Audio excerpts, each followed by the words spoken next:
your mind, lost in start, and how exactly did it start? My career was stimulated by Beatlemania, and you're probably too young to know what that is, but you can Google it. And when I I'm familiar saw, with Beatlemania. Hmm. oh yeah, the Beatles were rebellious, I guess, because they had long hair. And if you saw pictures of them on their first album, Meet the Beatles, they certainly, by today's standards, don't have long hair. But the Fab Four got a hold of my heart, and I was one of those screaming teenagers in the 60s. And so that's all I wanted to do. You know, you get inspired as a child, and all I ever wanted to do was be a musician. So my mother wanted me to be a nurse because she wanted me to marry a rich doctor. Right. And I was enrolled at Framingham State University in Massachusetts. And 2 weeks before it was time to start college, I said to myself, what am I doing? I don't want to be a nurse. I can't. I faint at the sight of blood. I'm doing this because my mother wants me to do this. Right. I want to be a musician. The seeds were already planted. So I pulled out of college for nursing and enrolled in Brookline, Mass at the School of Contemporary Music with Jeffrey and Penny First, and went to rock and roll school. So And you learned to play like guitar or bass or just everything? guitar. And but then when they started slamming us with music theory reading, I'm like, oh my god, I can't figure these notes out. Didn't realize I had dyslexia, so I stayed into Same. college long enough to learn 1 4 5 bar chords, rock. Now I don't play I can play the easy peasy folk chords, but if you want to play a bar chord, that you really graduated to rock and roll. So for So anybody that's curious, because I know exactly what you're talking about, bar chords are generally two or three. So they're not, they can be a major chord, but generally they're kind of either like a flat, a minor, and sometimes they're a major. But it's usually two or three chords. yes, and 1 4 5, Yes. one's the tonic, and then 4 5, that's the progression. So you can start playing in a band, which is what I did in Boston. I joined a band. It was called MPC and the Instigators. And the highlight was opening up for Joan Jett at the infamous, but now defunct, Rat, my favorite place to play in the early 80s. And what are you chowing on there, Dave? Huh? Looks like Chinese food. I'm actually now curious because you just said you worked with Joan Jett at one period. My band opened for her, but Oh, that's awesome. yeah, it was amazing. And but unfortunately, I was not of my right mind because I started dabbling in drugs. When you get into the music scene, at least in Boston in the 80s, a lot of like marijuana comes around, and but not necessarily in the clubs because you can smell it. So I got a lot of free Well, lines. there was other stuff besides marijuana. Marijuana. I mean, there was flocka. Um, there was poppers. I mean, there was among other types of drugs, including methamphetamine. Molly was another one that was very much used at the time. I never heard of Cocaine. it. Are you sure? This is the 80s, dude. Like it was THC, purple microdot, angel dust, window Well, pane acid, Molly. I grew up in mescaline. New York. I grew up in New York, so Okay. as far as like I know, like the scene out there, Molly, specifically even meth, was more Wow. predominant around in some of those areas. Never heard of it when I was doing drugs. Really? Really? Really? Yeah. This is the early 80s in Boston. Speaking of which, Ah. Is Twix in the house? yes, she is in the house. Come here, Oh, you. everybody, you got to see this Ah, kitty. Oh, come she's here, a come here, come to me. beautiful. Is that what you call a calico? She Is is it a calico? calico tuxedo. Oh, a tuxedo. Yeah, Whoa. because she's Whoa. got. High class. Little high class girl that likes Yeah. to get into a lot of trouble. Um, That's the only way to be. no, Is exactly. she female? She is female. I mean, Okay, well there you go. Yeah. I wish she was like one of those like rare male calicos, but you don't always get that lucky. But she's just Well, as cute. she'll let you know when she's ready to meet somebody like that. But Yeah. yeah, like so you started off over there, basically opening up for those bands, Yeah. and how honestly, like, how was that experience for you?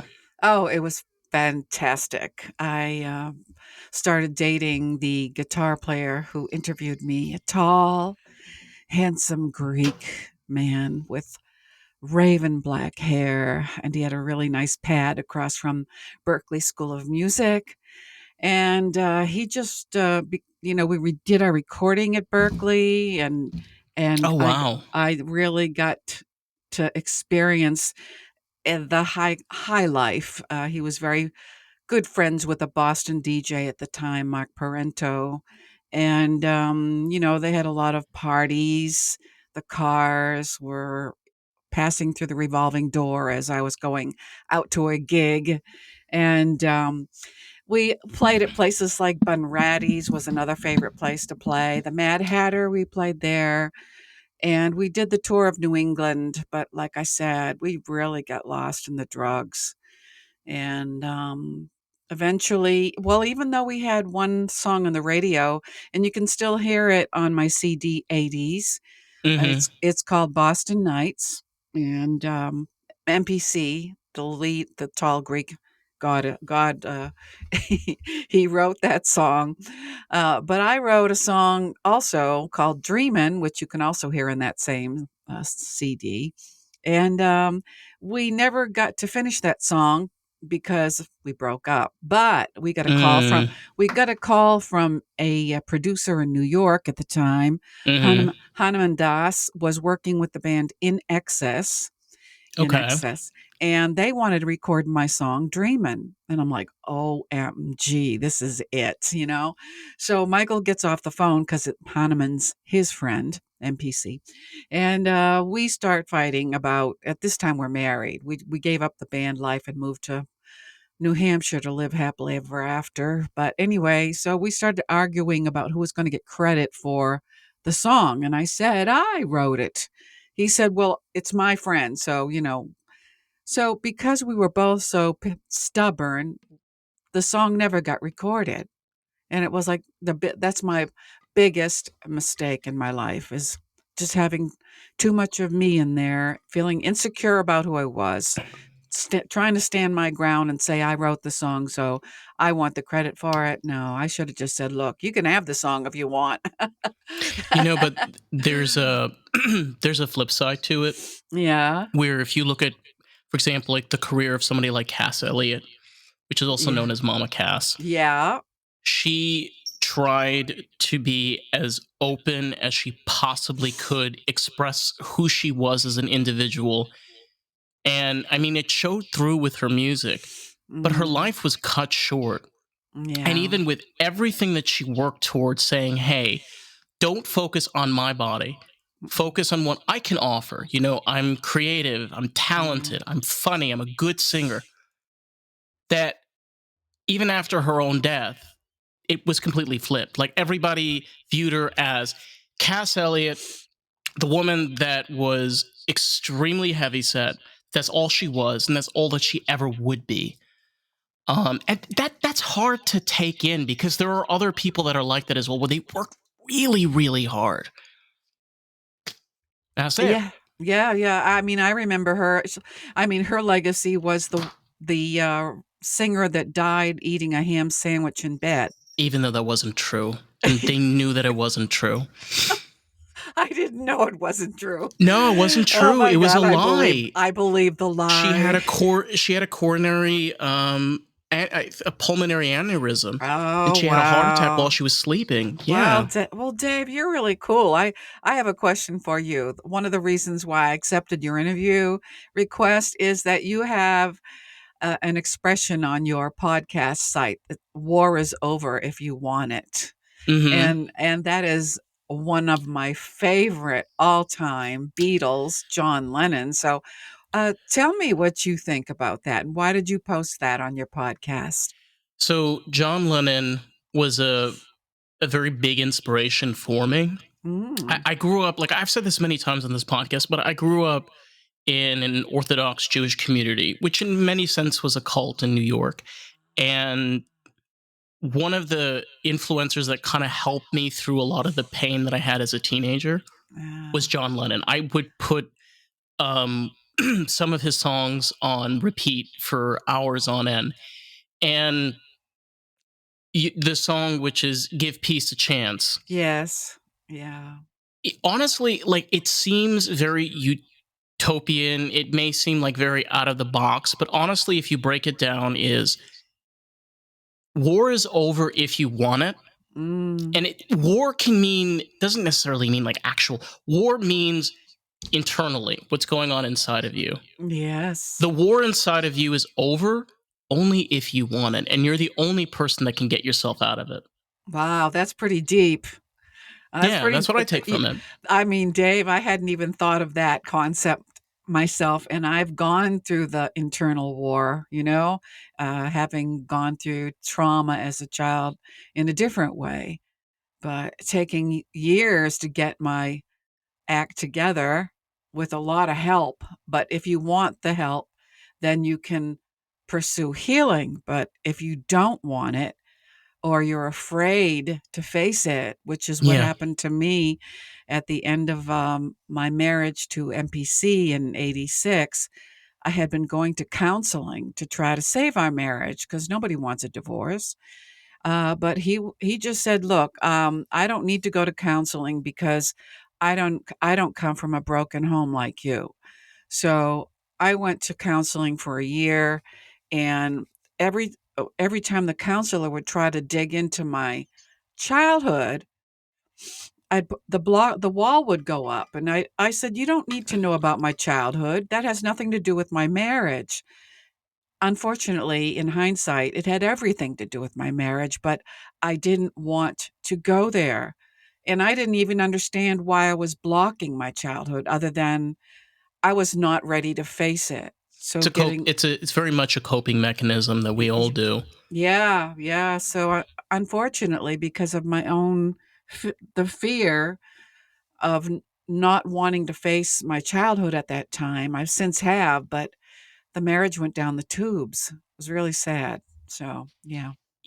We all make mistakes in life, Yeah. but I remember I had this conversation with my friend Carissa a while back, where the idea of why are so many artists fucked up individuals?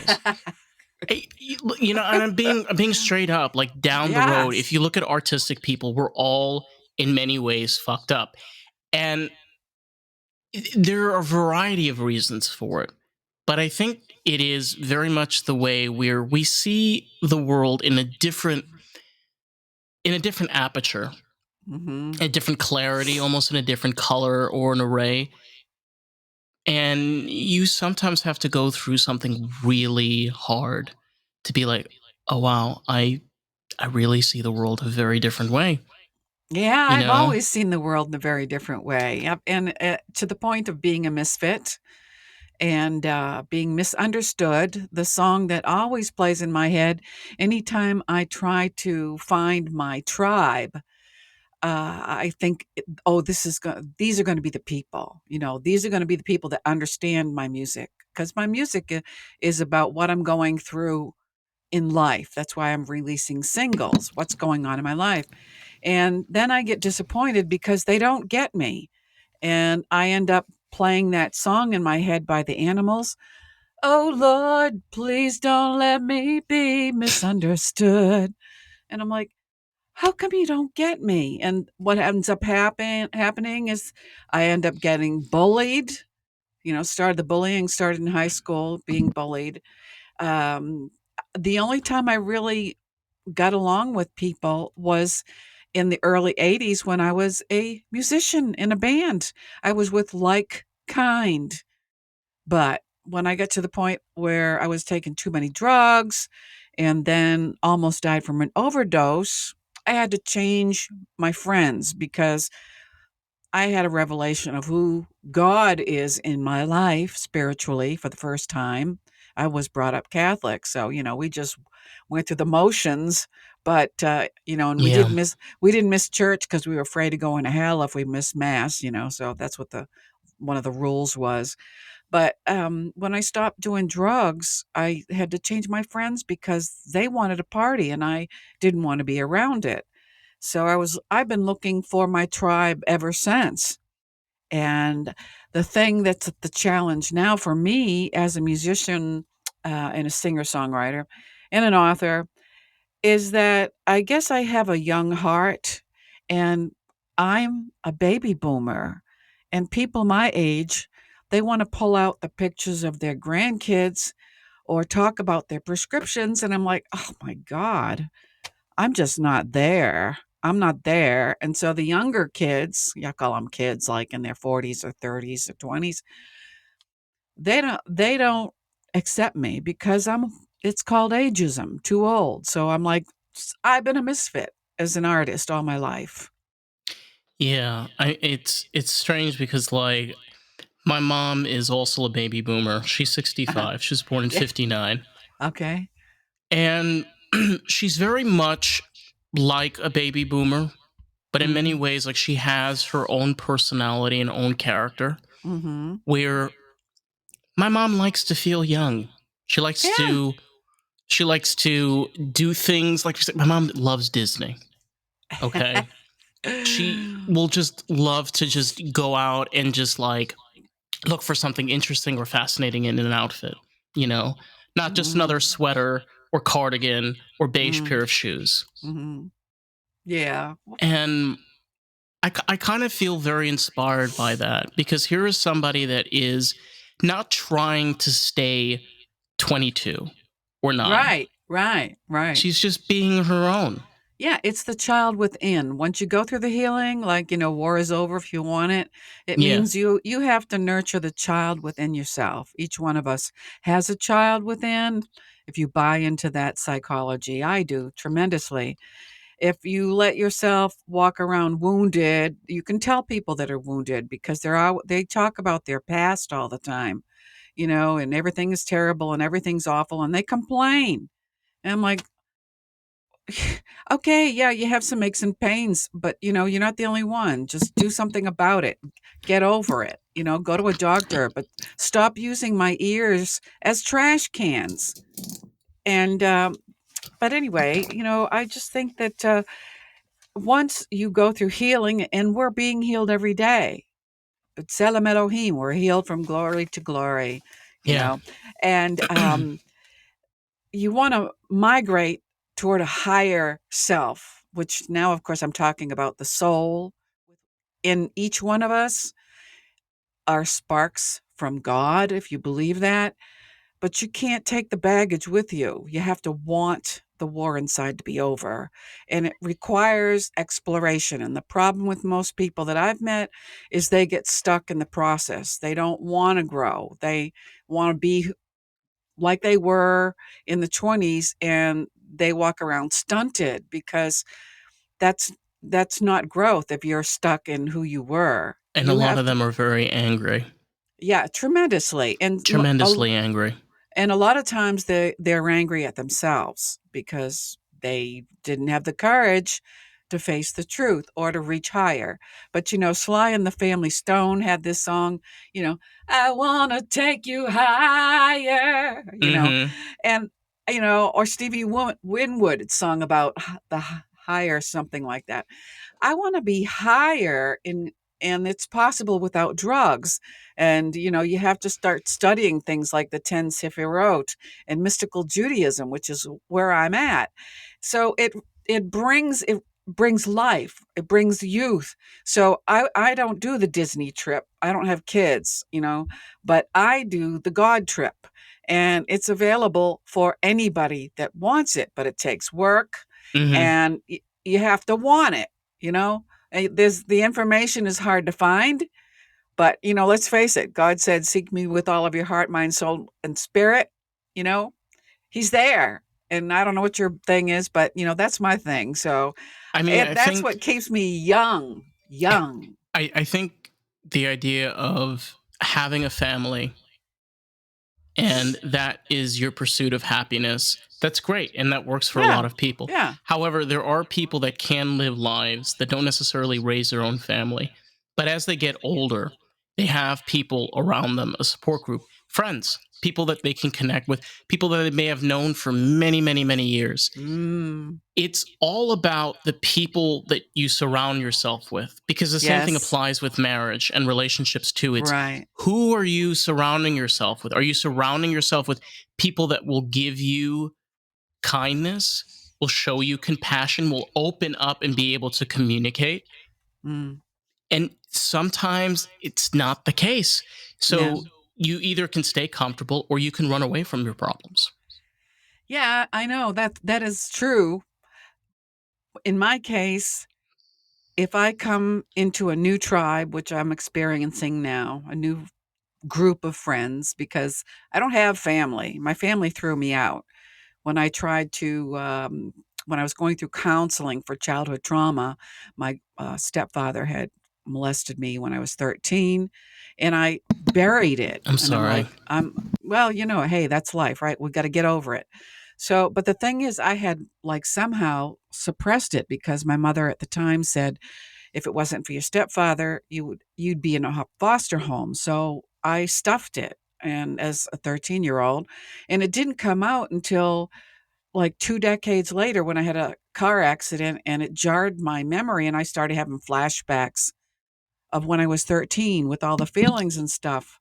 So that drew me into counseling. But um I had to go through counseling for years, and it triggered again when I had a day job as a public school teacher dealing with the abuse from the kids. Oh, that was a horrendous experience.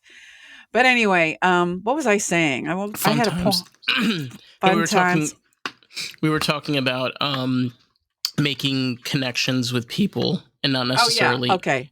Okay, yeah, there I was. So anyway, what happens is um I try to befriend women and as a musician, as an older musician. And so most people that I get into a new circle with at my age, they don't understand me at all because I'm different. We're all different. I'm a musician though. I only want to talk about music and I only want to talk about God and art, and everything else to me is like small talk. I don't dig small talk, especially when you're talking about how everything's terrible, awful. You start complaining, and like this lady's talking to me about a book that didn't go anywhere, and she's grinding the X, and I'm at this meeting, and I'm thinking, why are you like dumping on me? So most people have baggage, and I'm not a I just don't want to listen to it. And then there's Yeah. the other group that are jealous because I want to be a shlichat zibor and get up there at the bima and praise God. But jealousy is everywhere, including in, you know, the higher levels of any religion. I've always had to do, or before that, it was the Christian thing. And you got Sally Sue shacking up with the choir director, and I blow the whistle on them, and then I'm told that we don't need any police in the church, just ignore it. I'm like, no, I mean, if you're going to get up there and lead people, you'd better be doing what you believe in, otherwise you're a freaking hypocrite. So anyway, I'm on Yeah, a I like roll. to like pertaining to even with religion. I myself, I'm not religious, Mhm.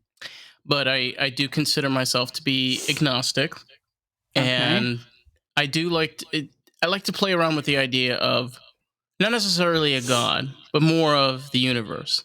Because the thing is, Hmm. we're inside of the universe, and whether Right. we understand this or not, the universe has some type Across of the control. universe. John Lennon sang about the universe. I always Yeah, wondered what he was saying in that song. Across the universe, da da da da da. it was You know the What's he saying there? It's Hindi. I forgot the actual phrase. Yeah. But this was a kind of a common thing across a lot of rock bands in the late 60s where Yeah. they would just randomly throw Hindi in there. I mean, I always wondered where we die Guru Here, let me look up the Seva. lyrics. Just give me a sec. Okay, all right, yeah. I'm gonna have Nothing's to. gonna change my world. Nothing's gonna change my world. It's funny actually because a lot of people do not know what this song is. It's on their last album, just called "Let Okay. It Be." Okay. Yeah, it is Hindi. It's Jai Guru Deva Om. Om. I've heard that Om word in yoga class. Om. Om, yeah. So what does it mean? Does it say what it means? Let me. Ooh, now I'm curious. Yeah, I hope our listeners are curious too, because I'm looking it up on my phone too. Yeah, let me see. Nothing's gonna change my world. Okay. It's a Sanskrit phrase that can be used as a greeting or a blessing, or salutation, or opening and closing phrase. It can be interpreted to mean glory to the shining remover of darkness. Oh, okay. Well, how cool is that? Yeah. So can I share some of the lyrics with your people? Yeah, sure. This is John Lennon. Words are flowing out like endless rain into a paper cup. They slither wildly as they slip away across the universe. Pools of sorrow, waves of joy are drifting through my open mind, possessing and caressing me. Jai Guru Deva Om. Nothing's gonna change my world. I wish I can put a link for the song, and I mean, I'm gonna try to I'll put a Okay. link in the description for the. Yeah, that'd be cool. Yeah, because I honestly feel like a lot of people do not know what this song is. Yeah, well, I know all the words to the Beatles songs except probably that one because I didn't understand it as a teenager. Yeah, I mean, again, it is a little random for a British band to just throw in some Sanskrit. Yeah, he was on a spiritual journey, John Lennon was. The Beatles actually all were. They got into the Magical Mystery Tour, and that artwork I love. As a matter of fact, my second book, which is, I'm not going to tell you the title because I don't want anybody to take it, but I've got that same kind of Magical Mystery Tour art on the book cover. Yeah, Mm-hmm. So I love that psychedelic kind of hippie stuff. I'm actually still a hippie. And I don't know where have all the hippies gone. I don't know where they are, but I'm here. I'm here. But I think honestly, I think hippies have kind of evolved. I do consider myself to be a hippie. Cool. One of my best friends, she's also, but it's more of today where a lot of us have normal jobs, but we're still very artistic people. Oh, I've been in that boat, and like I said, I tried to do my music and be a school teacher during the day. Oh my God, I almost went insane. Talk about PTSD triggers. I think Twix wants something. Did you feed her? No, she likes to. The rule about Twix is she likes attention. She needs attention. She wants attention, and she will have her attention. Come here. So if I start going meow, are you going to give me some attention? Yeah, generally that's usually the case with her. Meow, come here. Twix, we can hear you. Come here. I'm telling you, it's literally become where if you can't hear her in the podcast, then it's not lost in the groove. Okay, there you go. There you go. You know what I'm saying? So it's just like. But you know what? It honestly is where there have even been people that are very much hippie-esque or are actual hippies that have really revolutionized the cannabis industry, the music industry. I mean, independency for artists. There have been people there that have done tremendous work.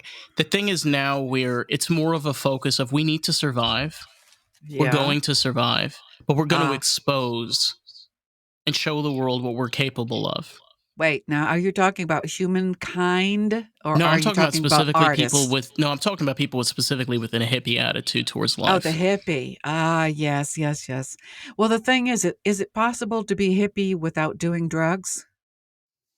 Yeah, 100%. I Oh, mean, our bodies release chemicals such as our bodies have what's called the endocannabidiol system, which is okay. what cannabis Yes.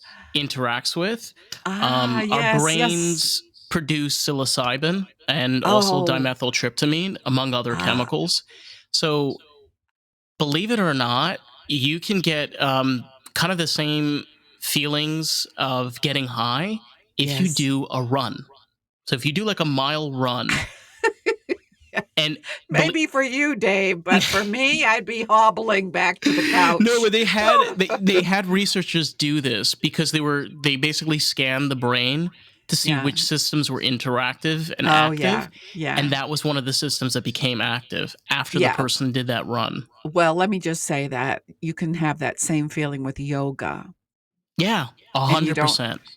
for sure. I mean, I teach yoga. I got my certification when I try to put myself back together after PTSD triggers from the day job. I am spending the rest of my life trying to put myself back together. And so I teach yoga. And it really helps me to stay grounded. And the breath work that's required if you're doing it right is just phenomenal, phenomenal. You feel like a new person after you have a 20-minute session. So, but yeah, I think, are you a neuroscientist? No, but I was You're gonna. I love that, by the way. Um, First time anybody that has ever told me that, but I appreciate Ah, it. yeah. I actually, my apologies. The reason why I came late today was I went to a Pilates class. Oh my, that's strenuous. Yeah, I haven't been doing any physical activity, and I've been having a friend of mine Yeah, that's like, you have to try, and I was like, okay, yeah, yeah. and I feel absolutely amazing. Well, Twix doesn't. No, she doesn't feel amazing right now, but I feel absolutely amazing, and like Okay, I totally agree with that's you. Like Pilates and yoga yeah, is you feel a body. I'm dead serious. Like I felt yeah. a body high afterwards. Yes, absolutely. And do you feel more connected mentally to your body after that? Yeah, Yeah, I mean, you I can go had deeper. I had a knee injury last year where I had a Yeah, bone contusion, where my yeah. knee twisted 40 to 45 degrees inwards. Ouch. So like even in the Pilates class, I could feel the Oh, bones like almost like, and then there was like a little like almost like a snap, oh, yes, I and know that snap. it felt good. Oh, oh, Isn't that really? weird? Isn't that Well, weird? was it bone gas? Kind of, yeah. Wow, that feels good. Yeah, but if you have a subluxation of your fibula head when you're trying to do a squat, man, that don't feel good at all. Mm-mm. I'm And telling you. I feel like, especially like with Pilates, I'm gonna definitely try to see if I can also do yoga. Like there is, Yeah. there's like this strengthening of almost like your kneecaps and your elbows and your hips and your ribs and your torso. Yes. And you could feel Yes. each of the bones moving. Oh, it feels Just go wonderful. to a class. That's what I'm recommending to you people Well, out there. Just go to a okay. class. Now, not all classes are the same, though, Dave. You have to find somebody that's grounded themselves, because there's a lot of dysfunctional yoga teachers, or they get into the demonic realm of it. And I think, what do they call it? Kundalini is some of that demonic stuff. I think yoga is very spiritual. So what I'm saying is, depending on your spirituality, because and you can be an atheist and still be spiritual. Oh You yeah. want you want to migrate toward a yoga teacher that zens with you. You don't want to, like, for example, I do Jewish yoga, so I would not want to go to a Christian yoga teacher. Does that make sense? Yeah, I mean, I was raised religious, so there's like definitely like when you're dealing with sometimes specifically spiritual things, Mm, it's kind of helpful to go into your own realm. So specifically, like even within the Jewish community, when it comes Mhm. to things like this, which they do offer this, Yeah. it's important to have somebody that is like connected to that religion specifically. Yes, absolutely. Like, for example, I would highly recommend a yoga book called Torah Yoga. It's by Diane Bloomfield, and she spends a lot of time teaching while you're doing the yoga. So it's not just let's get on the mat and do a pose. It's you're breathing deeply. You're thinking about a thought from, let's say, Safat Emet, and you're on a trip on your magic carpet. It's really it's wowza. So if you can find a group of people that are connecting in the same way, there's your friends. But the problem with my friends is they're online, you know? I have where some of my closest friends, none of them live near me. So one of Yeah. my best friends, she lives in Iowa. I have another one that lives in Manchester, UK. I have another one out in North Carolina. I have one in Texas. They're all over the place. Yes, that's Um, right. That's but right. I do have people out here where I can kind of connect for specific things, Uh-huh. and it's all about. I'm going to sound kind of like almost corporate esque in the middle, but there's a point of utilization. Whereas Mhm. when you have a relationship with someone, I don't feel that there's anything wrong to have where why do we have this relationship? Okay, so we've established that this is a non romantic relationship. Great. Okay, Okay. so we're friends. Okay. What type of Mhm. friends are we? Are we friends that correlate around our business? Are we friends that correlate around our art? I mean, in your case specifically, are we friends that connect around religion? That's what you're using your life and spending your life with the other person. Why Mhm. not take the time and think about why are you spending that time with the other person instead of doing it Yes. blindly? Yes, absolutely. And, as a yoga teacher, I'm trying to connect with people that want to go deeper. But again, what I'm finding is that there's a lot of secular people that Keep aren't going. Just give me a sec. interested in their spirituality. Like this last synagogue that I was at in Atlanta, I had a, a lady say to me, we were having a discussion about my music, and she said, "Oh, I'm not spiritual." And this was at a Shavuot event that I was leading last year. And I thought, "You're not spiritual? What do you mean?" She says, "I'm just not into spirituality." But after I sang Min Chametzar and some spiritual music that I do Hmm. in Hebrew, she came up to me after the concert and said, and gave me a big hug. She said, I, she's something, I felt something when you were singing. And I'm like, yeah, it's spirituality. We connected as sisters through the music. The music is the medium and it carries the spirit. So you connected. And she said, I would not have believed that if I hadn't felt it, you know. Yeah. So there you have it. And the same with Jimi Hendrix. I'm a Jimi Hendrix fan. Hmm. I think he's got an album called The Jimi Hendrix Experience. Experience. I mean, when you've had the experience, how can you explain that to somebody else? You know, One of my favorite Jimi Hendrix songs is I think it's mm, called Crossroads or okay. Traffic. Traffic. Yeah. I think it's Traffic. And Okay. the song is just you have to hear it. Okay, it's like one of those like you have to hear it to like understand. You, it's very true with Jimi Hendrix. It's like Yeah. the way to understand Jimmy is you got to listen to Jimmy, and once you listen to Jimmy, Yeah. you can't explain it to others except tell them to listen to Jimmy. Right, exactly. And every time I like The Wind Cries Mary, which is a very mellow guitar song that he does. But wow, I mean, he just sucks me in to his realm. And I'm sorry that I wasn't able to meet him because he's a phenomenal dude. His death, I feel, was very much spiritual in the sense Yeah. that he knew he was going to die. Mm, He knew mm, he was going to die, and he accepted it. So what he did was Wow. spend as much of his 20s pouring out as much as he can into the world, which he did. Now, I how did he know? How did he know? I think again, I can't. I'm just speaking off of like what I've read and kind of like influence wise. He's not Okay. alive anymore, so we can't actually ask him this. But I think that there are some people that have the knowledge of when they have some inkling of when they're going to die. Yeah, I've heard that before. And so I think is the song you're talking about Crosstown Traffic? Yes. Okay, so let's run by a few lyrics here. I'm not the only soul who's accused of hit and run. Tire tracks all across your back. I can see you had your fun, but darling, can't you see my signals turn from green to red?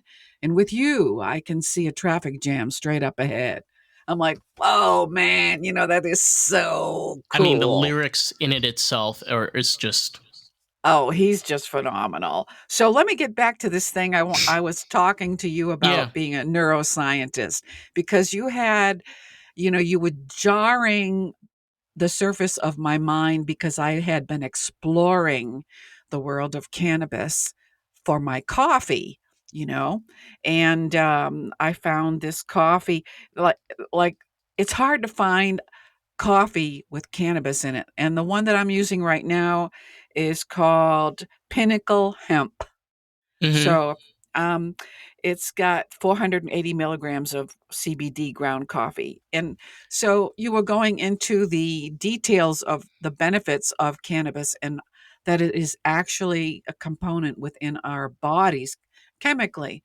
And, I'd like a coffee that's a little bit stronger than 480 milligrams. And I was wondering if you could recommend a coffee to me. So I'm not a particular expertise when it comes to the edible realm, but what I can tell you is when you deal with edibles, predominantly speaking, CBD generally handles heat and distribution better than other Mhm. compounds. So the thing about it is, plants have names, but what a Yes. plant really is multiple different compounds. Think of it like almost like a Tetris, right? You have Mhm. the different blocks you have to build that are different colors that represent different parts of this plant. So cannabis is kind of in the same realm. You have CBD, THC, THCA, there's CBN, there's CBG, and there's a couple of others. Okay. But with CBD particularly, the higher the milligrams you go, it generally doesn't change the effect. So with Okay. CBD specifically, what you're looking for is the type of CBD it is. Ah, yes, that makes perfect sense. Yeah. Yeah. All right. Well, I mean, I'd like to study up on it more because I'm not sure if it helps me or not, but I love the taste of it, so I keep drinking it. Well, it's edibles by the way, like my mom is very much into edibles. I'm not. It's Mm. some people are and some people aren't. Its effect is very different than actual inhaling. But it's kind of again, it's kind of incredible that cannabis is not the only plant that's like this. Mint is another great example. Mint, the way that it interacts with us. If you think about even like basil or Oh, I oregano, I love mean, basil. I love the list basil. just goes on of just the amounts of different plants we as humans interact and the understanding of like I'm not a neuroscience. I've met a lot of people in the industry where plants play a very crucial part in our infrastructure and we don't realize this. Oh, well, there's a study of aromatherapy, which I did after I left teaching in 2016, the schools in St. Petersburg, Florida, and I spent time learning You've been about plant. around. You've Oh, you been. bet, you bet. There's no grass growing under my feet, dude. So, so, I mean, I want to live while I'm here, I and feel that's you. that's that's why I stay away from boring people because I don't want to get stuck in a rut. But aromatherapy, the essential oil that is taken out of the plant, the DNA of a plant is very similar to human blood. And so the trick or the art of an aromatherapist is to find out what you as a human being are deficient in your chemistry, and then to find that deficient chemistry in a particular plant and prescribe the administration of that essential oil for healing. And I am a big believer of aromatherapy. And what's even really good is if you can practice yoga while you have found your essential oil that you need, because it always changes depending on what's going on in your body, and inhaling that because it goes right into the limbic system, the seat of Mm-hmm. your emotions. It gives you a deeper yoga experience combined with meditation. It's wonderful. If I could only find those people. If you're in Clearwater, Florida, and you would like to have a group session like this, please contact me because I would love to get something started. You're in Clearwater? I am. I'm in Fort Lauderdale. Oh, you are? Yeah, we're Well, both in Florida. Oh hey! my God. We got Oh another my Floridian. God! Yay. I'll never leave. The only way I'll leave Florida is if God sends us to Israel. Yeah. I mean, Yeah, most of my yeah. family lives out there. Wow, Yeah. wow, Like wow. about 90% of my family. Heavy, Yeah. heavy, heavy, Yeah. heavy. My heart is with them all, and it breaks my heart that we've got such a distorted view of Hamas and keeping Hamas off of the hook and putting Israel to blame. And that's why I wrote this book. So at the beginning of, or shortly after the beginning of the October 7th massacre, I developed a burden in my heart for Israel because they are always blamed for everything throughout the ages. And I got this like download of information that I felt like I had to put in a book in Mm-hmm. in a simple outline of what led up to the statehood of Israel and why the Palestinians didn't achieve that. It's not Israel's fault. And so this book is available: Jewish Palestine, Arab Palestine, A History of Conflict. It's not going to give you the answer for a two-state solution, but it'll give you the tools intellectually that you need to stop buying into the propaganda war. Yeah. And there is, in Israel, it's called זה עכשיו, זה מדיונית ישראל. זה לא Mhm. ארץ ישראל. What that means is that right now it's called the state of Israel. It's not the land of Israel. Now, Mhm. as a person, I've lived there for 3 years, and it's one of those things where if you don't have a connection to Judaism, you don't have family that's out there, it's none of your fucking business. End of story. Yes. It's none of your Yes. business. Right. It's our business. You want me to meddle into your Look, I can meddle into other people's businesses, but I'm not going to because Right. it's none of my business. Like, this is. Right. And like, the idea of even allowing this to have a platform is sad. Oh, it's beyond sad. It's I mean, no one, I mean, I know that you said you're an atheist, but God must be up I'm not an there. atheist. I'm agnostic. Oh, okay, thank you. Thank you for correcting me. But, God must be up there thinking, what is wrong with these people? They're supposed to be intelligent. Why are they buying the lie? And why are they blaming my children? Why are the politicians proposing a two-state delusion?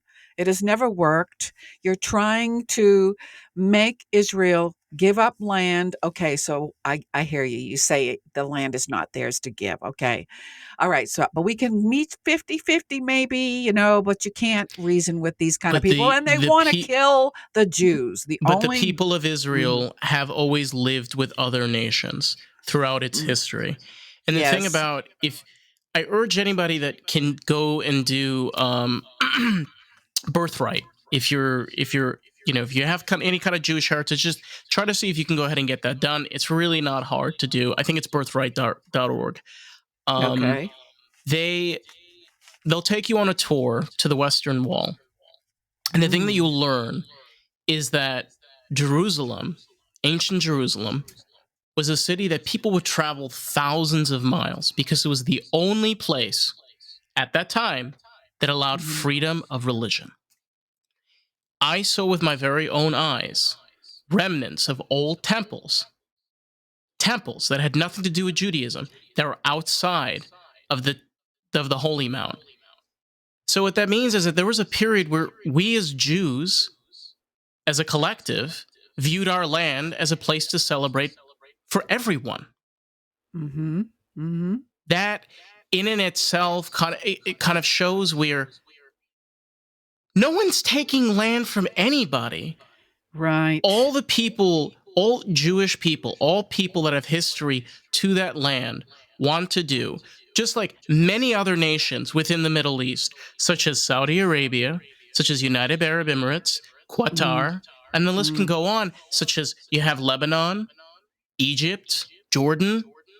All of these places were trying to find a place for them to have their culture, to have their own history, whether it be short, new, who fucking cares? And the same thing like applies with Israel. It's like no one's saying that they don't belong there. They have every right to be there. Right. Israeli citizens that are Arabs, it's a thing that exists. And they get all the benefits and everything else that any other Israeli citizen gets. You know what I'm saying? Oh, I know what you're saying, but it's the Palestinians who are from Jordan. Jordan is 60% Palestinian, but nobody seems to want to bring that up. Or the fact that you have the radical Palestinians that live out here in the United States that have never spent not one day of their life over there, not one day. Right. And they're flying flags of Hamas. They're clueless as to what would happen to them if they ever joined Hamas. Oh, yeah. But the Palestinians are from Jordan, and their leader was Egyptian. So the Egyptians that I've talked to know this. They snicker at Americans for not knowing this. It's not a secret where they come from. So the Palestinians are continuing to encroach on Israel's land because they're led by Hamas, whom they voted for, and the plan is to exterminate all of the Jews. That's the plan. It's also crazy when you look into specifically with the history, right, which we're talking about. Palestinians, the people that live there, they are what's called Bedouins. Everyone that lives in that area, they're known as Arab Bedouins. Why? Because that's where originally they were from. Bedouins were groups of Arabs, whether being Muslim, Christian, among other religions, that used to travel in herds, and they used to sell along major roads. Over time, over periods 400 or 500 years ago, some of them started buying up plots of land in areas of Jordan, Israel, Lebanon, Syria, and a few other places. That's how they landed in Israel. They bought land from sultans hundreds of years ago to live there. Right. Exactly. So get my book. Get my book. I'm going to send you a link, Dave, so you can read it for free. Do you have a Kindle?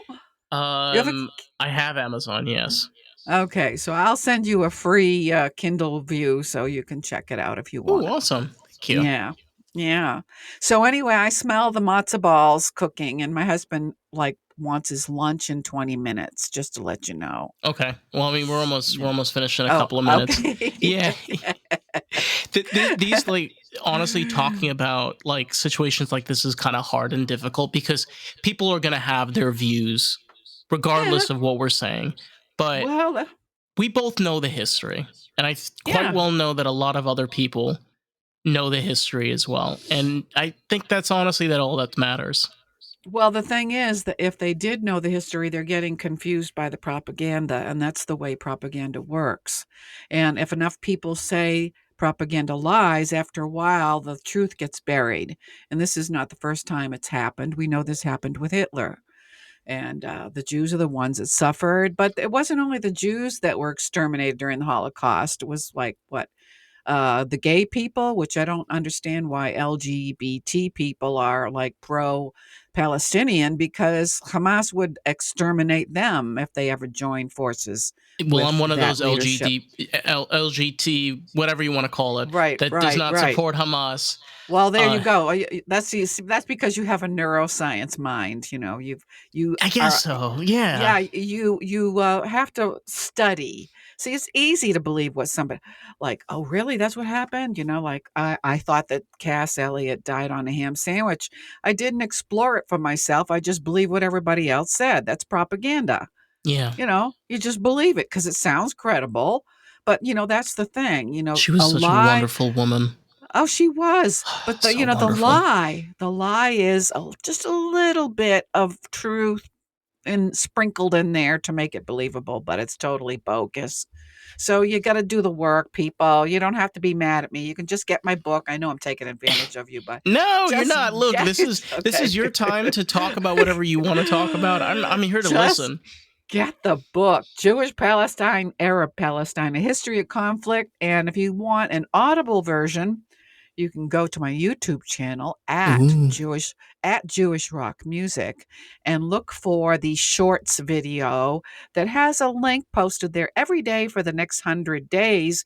The link will take you to Spotify Premium. If you have Spotify Premium, you will get a free audiobook Oof. download if you're the first one to click on it, Hey, though. I mean, it's So great for a road trip, or if you got a long drive, or if you're doing DoorDash, you need to mellow out or something. yeah, Hey, well, if you want to get smarter, you know what I'm yeah, saying? get So that knowledge the on next the time, road.